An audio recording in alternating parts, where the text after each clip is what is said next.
দুজনের এই রক্তমাখা হাত একসাথে হয়েছে।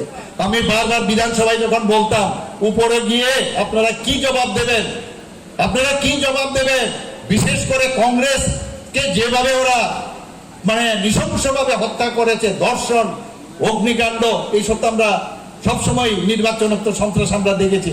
মাথা হেড করে তিনজন যে বিধায়ক মাথা হেড করে বসেছিল। বন্ধুগণ, এখন আবার ওরা একসাথে। আপনারা বলুন তো এই কেন্দ্রের যে পশ্চিম আসন থেকে কে দাঁড়িয়েছে, বলুন তো কে দাঁড়িয়েছে? আমি জানতে চাই কে দাঁড়িয়েছে, কে দাঁড়িয়েছে? না না, অপোজিশন থেকে কে দাঁড়িয়েছে? আশিস শাহকে কোন পার্টি থেকে দাঁড়িয়েছে? আপনারা ভুল বলছেন, সিপিএম থেকে দাঁড়িয়েছে।